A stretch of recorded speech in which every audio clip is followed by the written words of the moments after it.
A Louisiana mayor abruptly resigns from office. Then, within days of her resignation, she's booked into jail, accused of raping a minor while she was in office. Welcome back to Looking for Better Days. Please don't forget to like, comment, share, subscribe, hit the notification bell so you're notified anytime that I upload. This is a different kind of story here. This is gonna be an interesting episode, but let's get into it, y'all. Jail, accused of raping a minor while she was in office. It's a very serious crime, and I think that it's important that it be recognized as such. 42-year-old Misty Roberts faces charges of third-degree rape and contributing to the delinquency of juveniles. According to authorities, they began their investigation on July 26.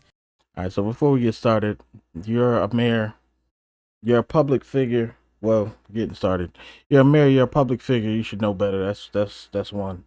People, if you're a mayor, then you're held by a higher standard than most people in general. And excuse me, you obviously have the limelight. So it's kind of confusing why you would get into this type of behavior knowing you're the mayor. This type of behavior is negative either way. But the fact that you're the mayor, you never thought about this. You never thought this was a bad idea. I find that hard to believe. When the Beauregard Parish Sheriff's Office requested the Louisiana State Police Special Victims Unit investigate a complaint against the former mayor. Investigators interviewed 2 juveniles, one of which was the alleged victim. Both would confirm Roberts allegedly had sexual intercourse with the young victim while she was mayor. It seems to be, oddly enough, that when I look at the people that I've evaluated and we look at some of the high profile cases, it's not that this is somebody who is struggling financially, struggling career wise, unattractive, unmarried. That's the same thing I was saying. But then beyond that, it's like she also has children, it looks like. She's also married, it looks like. Usually that's people who are of that type of status usually do have those things. I don't see what these people are missing in their life to where they would want to get into this activity. Tend to find people who are the opposite of that when we look at offenders. And so I don't think it's a matter of this person doesn't know better as much as it is a number That's of the same other thing I things that are said. going on for that person. A warrant for But Roberts' arrest was issued. even but without she makeup, look at her. ultimately She turned herself she into looks police. reasonable. I think whenever we hear She looks about older, a but she looks female reasonable. who's been accused of some sexual offense, the immediate reaction is surprise, shock. Unfortunately, all too often disbelief. It's something I've certainly seen in my clinical practice back in those days. And in my forensic practice, I've been involved in evaluating a number of women who were accused of sexual abuse. But I think it is something that we tend to view with really, like I said, just being stunned, because that's not who we think about when we think about somebody That's who's a crazy. sexual abuser. It don't matter Forensic if it's the psychologist janitor Dr. or Jody whoever. Johnston says she's evaluated numerous women offenders convicted of sex crimes and explains their motivations for committing the heinous offenses vary. It's a relatively Okay. diverse group, as it is with male sex offenders. So when you look at female offenders, the most common one that we think about is that, okay, some man must have put her up to this. That's typically what people tend Man to must have think. put And, it and up in to reality, what? that's not the case. Who About thinks a that? third of Okay. women who sexually offend are doing so in collaboration with a male. It was his job to protect and serve. But now a New Hampshire police officer who allegedly referred to himself as Officer Sexy faces shocking child pornography charges. Court documents lay it all out, disturbing details of an alleged betrayal of duty. The cop allegedly... I don't know about y'all, but like that first picture, his eyes, something was off about that. And maybe you couldn't catch that, like, just, if you were walking past him. But something, yeah, to me at least. But this is unfortunate. This guy's supposed to be a public servant. He's supposed to be a police officer. He's supposed to be the better of us, let's say, as an example. And he's out here messing with kid pornography. Unfortunately, it makes you wonder, like, what else is going on that we don't know about?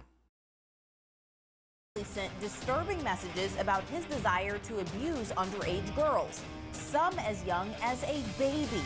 And it gets worse. Investigators say Officer John Giarusso even helped raise money for organizations that help abused children heal. but now he's the one accused of exploiting them. I'll walk you through the details. For Law and Crime News, I'm Kennedy Walker. This is Officer John Giarruso's mugshot. It's in black and white. As an officer, he's not used to being on this side of the lens, but now his badge is at risk of being gone, and the accusations against him are as dark as the image itself. It all started with a tip from the National Center for Missing and Exploited Children, and it led police. You gotta ask yourself, how many times did he bring somebody in for drugs, or some other act that a traffic violation that was not anywhere near as serious as what he was doing in the dark? And how do the people's coworkers never see like the signs of this with these people? They have to be ultra secretive or ultra to themselves or something. There's no way possible that nobody ever questioned anything this guy did. Police to a social media account believed to be Giarruso's. According to court documents obtained by Law and Crime, that account showed disturbing conversations and online activity, allegedly revealing a side of Officer Giarruso's no one could have imagined given his badge. Investigators say Giarruso's name, date of birth, and IP address were linked to an account on the social media platform Kik. And that account uploaded 5 videos that show children, some as young as 6 years old, being molested and raped by adults. Court documents allege selfies uploaded to the app additionally verified Giarruso's identity. The complaint also says the Seabrook officer engaged in graphic conversation with other Kik users about having sex with their young daughters, stepdaughters, and wives. According to the complaint, this is disturbing because, like, okay, so nobody reported this? Because from what it sounds like, it's like other adults were involved in this. So if there were other adults involved in this, nobody seen like an issue to where we should reach out to somebody who can do something about this? Because this probably shouldn't leave the conversation that it left. Like it probably should have been handled during that conversation, but it seems like nobody did anything. Complaint, Giarruso used the username WTF201020_ETK.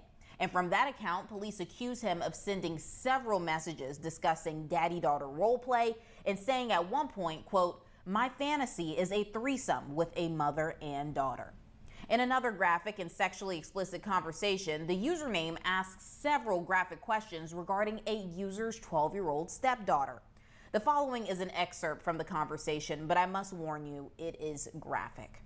Username WTF201020_ETK, who police say they've confirmed is Giarruso, allegedly asked about the breast size of the daughter, and then asked for a picture and says, quote, "Don't worry, I don't share, not a just a pervert."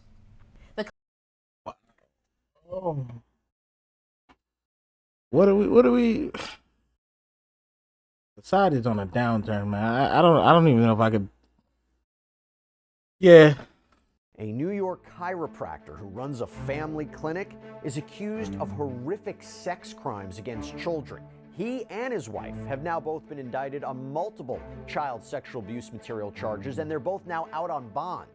We're going to dig into this incredibly disturbing case with New York criminal defense attorney Adam Conta.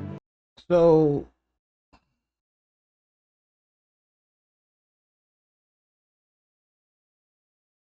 they saying the wife knew about it or was participating in it. Oh.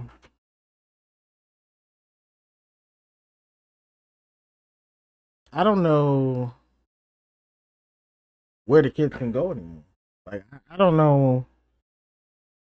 I mean, you can't even go outside now. Like, parents, kids, whatever. Like, this is disturbing.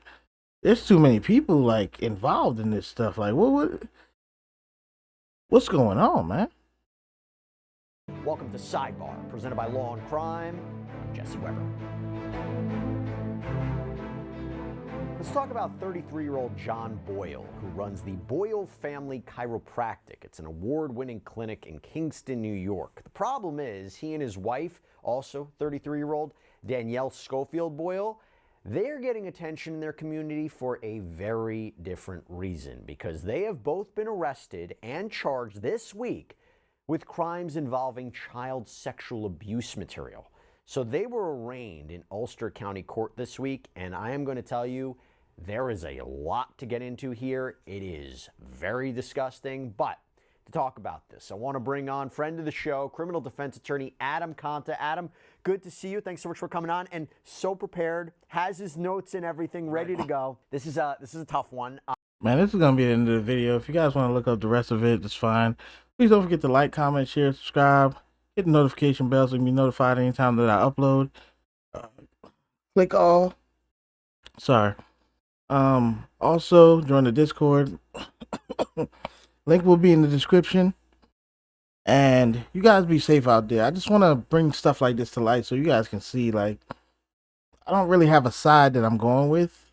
It's just more, there's been more female predatory activity, but